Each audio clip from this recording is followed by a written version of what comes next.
Hey there, how's it going? My name is Antlerboy and welcome to my Minecraft 1.16 survival world. This time we're kicking it off the way we've been for the past few episodes with yet another time lapse. What I felt our milling village desperately needed was a stable so that the folks in our village could have some horsepower to move around all the wheat and other crops they're growing. You've probably already noticed that this house is on an angle just like all the other houses in the village, this time on a 45-degree angle. I love incorporating weird angles like this into my builds because I think it makes them a little bit more unique and interesting to look at compared to the normal 90-degree builds you usually do. And I built tons of houses like this in this world and tons more in creative test worlds. So if there's any interest in learning how I build these diagonal houses, let me know in the comments below. There's definitely a system to the madness. It's definitely very different from building the conventional way in Minecraft, but I find that taking on that extra challenge and stepping out of your comfort zone is what's made me a better builder in the past. What I did with this one is go for the same block palette we've been using for the rest of the village, so a lot of dark oak and the gray concrete roof. In the remaining part of the time lapse, I finish up our path in the village and connect it up to the stables and do a little bit of texturing on the dirt floor inside. I'll see you guys on the other side.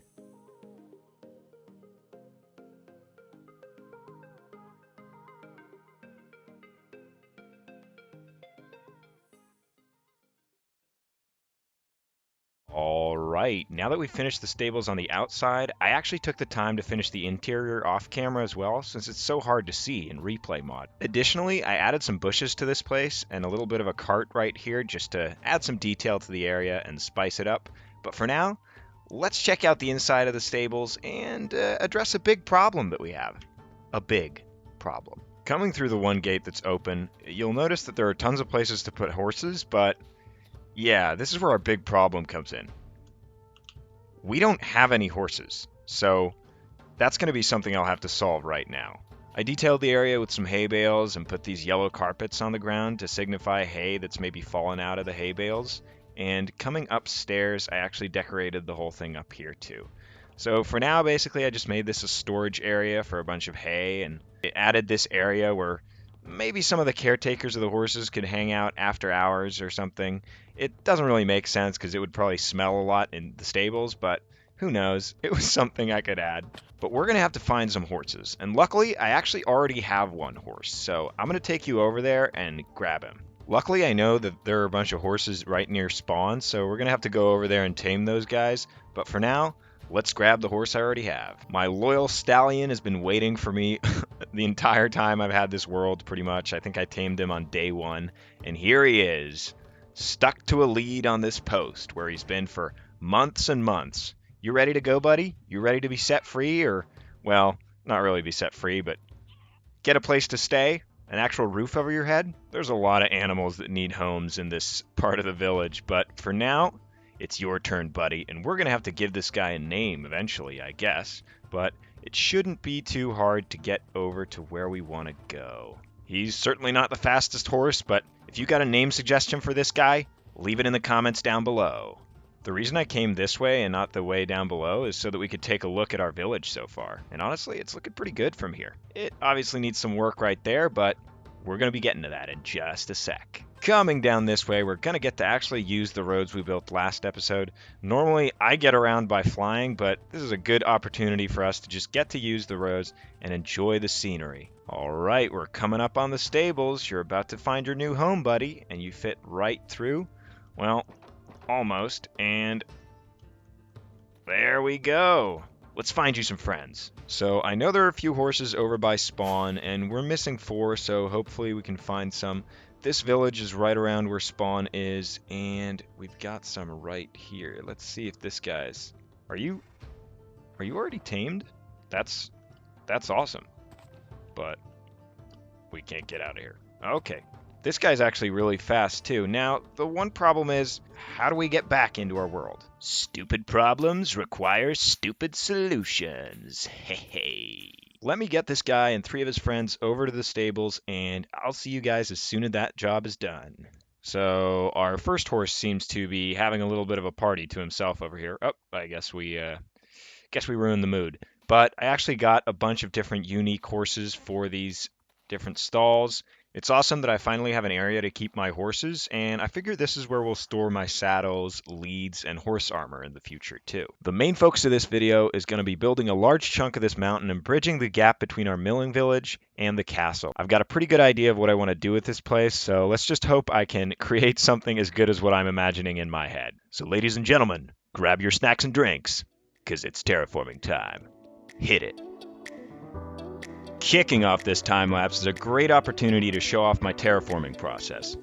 Just like with a sketch for a drawing, I start off by laying out the general shapes of the whole thing, and you'll see me coming back later to add the finer details. Basically, for now, this means a lot of dirt and stone placing for the first half of the process. The idea you're seeing me lay out here is a mountain lake with a waterfall that cascades down into a lake down below. With hindsight, I realized that this was way too big a project to do in one video, but hey, what's done is done. However, if this is the type of overambitious content you want to see more of, you can always let me know by hitting the like button. And if you're enjoying the video, consider subscribing to know when the next video is released. Finishing up our cliffs up here, I decided that the way we're going to enter the lower lake area from our fields is going to be through this little cave inspired by the Lush caves coming in the 1.17 update. Right after laying out the shape of the lake down here, you'll see me build the tunnel, and honestly, this was the most tedious process of the whole build, but I really feel like the end result was worth the hassle, so I'm really happy I ended up doing it. The method I used was to just build a bunch of arches and filling in the blocks in between and cleaning up the areas that look rough afterwards. After I felt it looked okay, I added some stalactites hanging from the ceiling with some andesite walls, and decorated the cave walls with all kinds of greenery, podzol, and I think I even used some brown concrete powder. All in all, like I said, I'm really happy with how this tunnel turned out, and we'll check it out later in first-person mode so we can see what it looks like when all the vines are grown. Returning to building the cliffs here, this is the part where I build the cliffs under where the actual waterfall is going to go, and you'll see that the cliff face actually slopes inward instead of out, and these types of cliffs are the worst to build. I think this took me about an hour to make that whole cliff face, and it's just sped up a whole ton. What's really nice about having that concave cliff face shape is that it leaves a little bit of a space behind the waterfall where we could make some kind of a secret in the future. Speaking of the future, what I have planned for how this lake is going to connect to the ocean down below is even crazier than the end result of today's project. I'm definitely looking forward to building that one.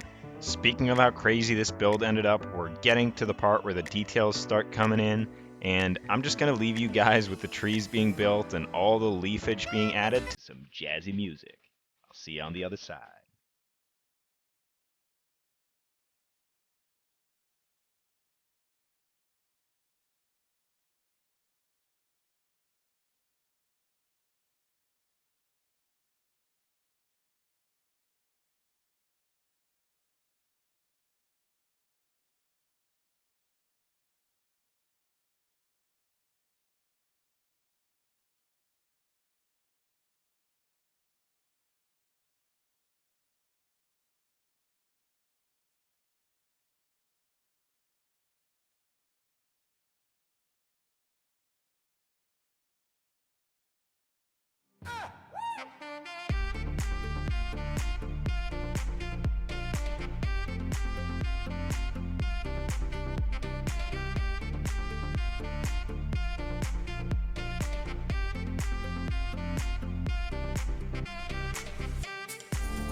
About 4 hours later, here we are, and I thought we'd explore this stuff in first person with some shaders. I really wanted this area to blend in with the rest of the environment and have it almost be hidden. It's not going to be the main way to enter the lake. There's going to be a path going that way and around, coming down to a little fishing pier we're going to have.